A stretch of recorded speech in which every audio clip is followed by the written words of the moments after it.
Voting has begun in Singapore's general election. The first ballots have been cast at the Singapore High Commission in London and at the Singapore Embassy in Washington. Now, here at home, polling stations open in 12 hours.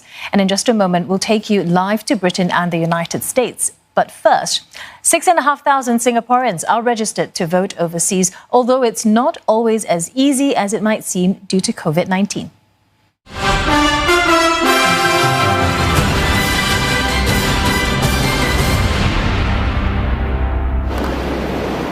Many countries have closed their borders to international travel. Other countries such as China and Australia even have domestic travel restrictions. All these hinder access to the nearest polling station for those who don't live in the 10 cities of the facility, the same 10 as in 2015. Even without those impediments, there are risks. For some countries like the USA, the polling stations are in San Francisco, New York, and Washington. And for a lot of people, their nearest polling station is, for example, New York, which is like the epicenter of COVID. So for them, it would be a public health risk. And a lot of people have said as much, like, my nearest polling station is New York, but I don't think I want to travel. Ms. To has organised a Facebook group of overseas voters to petition various agencies such as the Foreign Affairs Ministry and the Elections Department. More than 320 of them have signed the letter. She lives in Thailand, which has no polling station, as Southeast Asian nations are considered near enough for Singaporeans to return home to vote. But logistical difficulties remain. One woman who's in Malaysia, I think, messaged me or commented that in order to vote, because the border is closed, she would have to walk across the causeway with her child and her luggage, vote, and then she would have to be quarantined with her young child for 14 days. Philip Han, who has been based in Taiwan since March, had already bought a ticket to return to Singapore on 9th July.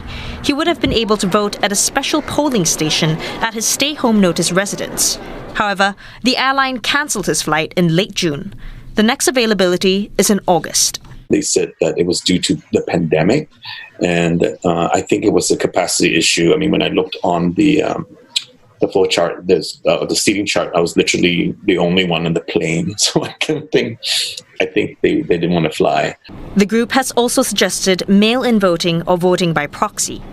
In response to media queries, the Elections Department reiterated that these suggestions pose challenges in keeping voter secrecy and preventing voter fraud.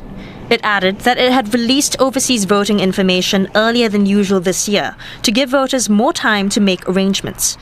For overseas voters, it's about their democratic right to vote. It's a very important process that comes around every 5 years. And a lot of us feel very, we want to be part of it.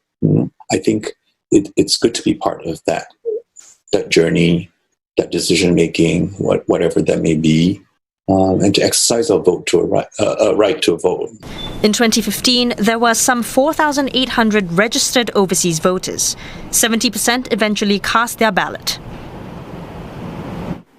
In London, voting has been underway for 5 hours. Ollie Barrett joins us from outside the Singapore High Commission in the UK capital. Now, firstly, Ollie, how is the voter turnout so far? Yeah, it looks pretty good so far. Officials here say that it's what you might expect. We have seen a pretty constant stream of voters going into the Singapore High Commission after voting opened at 8 a.m. local time. There was an initial surge. It was probably busiest early morning UK time, and it may well be that we get another surge later in the day before polls close here at the Singapore High Commission at 8 p.m. local time, after people have finished work for the day or their studies for the day. We do know that the majority of voters registered overseas who are eligible to vote do normally cast their ballots, and officials here at the Singapore High Commission say that they do believe that this time around here in London they will see a comparable number to that which we saw voting back in 2015. So, Ollie, smooth sailing so far in terms of logistical arrangements and even safe distancing measures?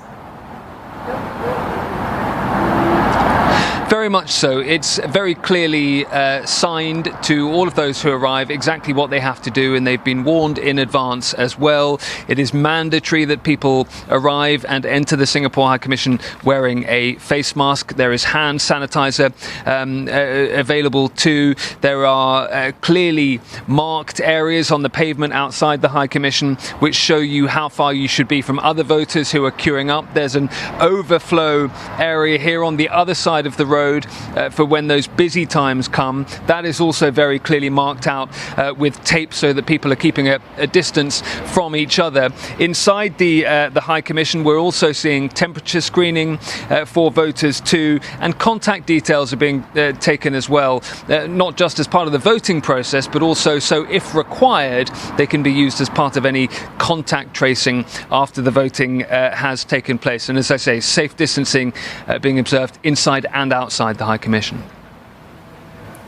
And what about Britain's COVID-19 measures at large, Ollie? Any problems around voting with regard to those?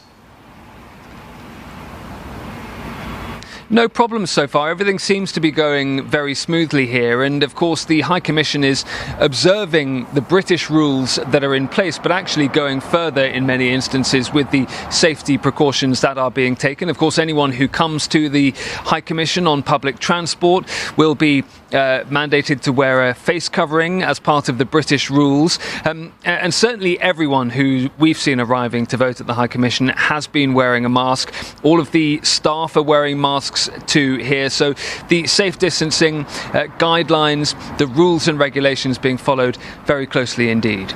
Well, thanks for that.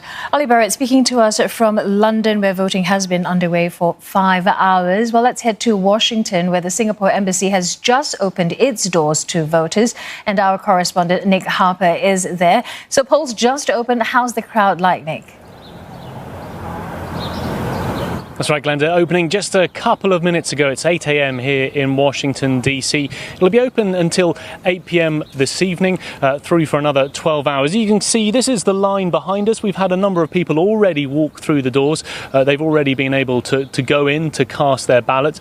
But Washington, D.C. is a very important location because there are just 3 places within the U.S. where Singaporeans can cast their vote: Washington, D.C., San Francisco and New York. And with 41,000 Singaporeans living in the United States, it is the third largest population of Singaporeans abroad after Australia and Malaysia. So it's certainly a very large place where many Singaporeans come for business, but also study. About 5,000 to 6,000 students dotted throughout the United States. Obviously, not all of them are registered to vote, but the hope is that at least here in the nation's capital, we will see a steady stream of Singaporeans turning up throughout the day to be able to cast their vote.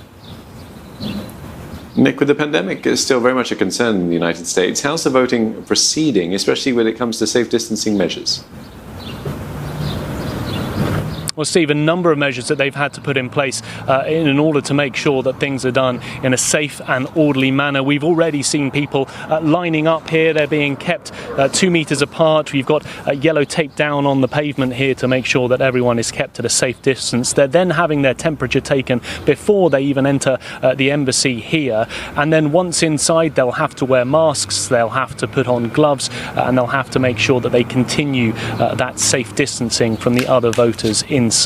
They've also put this special measure in place whereby anyone who comes back with a higher temperature than they should have are allowed to return later on in the day. The final hour of voting between 7 and 8 p.m. tonight is a time for those people who are unwell with the higher temperatures to be able to return, where the election officials will be wearing full protective gear to allow those people, even if they perhaps are unwell but not showing full symptoms, are able to come and cast their vote. So they're having all the measures in place that they can possibly put. But there is that concern that we perhaps won't see as many people turning up as we have in past years. In the past, we've had people travelling many hours by plane, by bus, by car in order to get to these 3 hubs throughout the US. Many people coming here to Washington, D.C. People are allowed to travel throughout the United States, but perhaps many of them wouldn't be wanting to get on domestic flights, and therefore we may see slightly fewer people. But we'll be here throughout the day and likely to see more people lining up behind me to cast their vote. Many thanks for that update. Nick Harper speaking to us from Washington, D.C.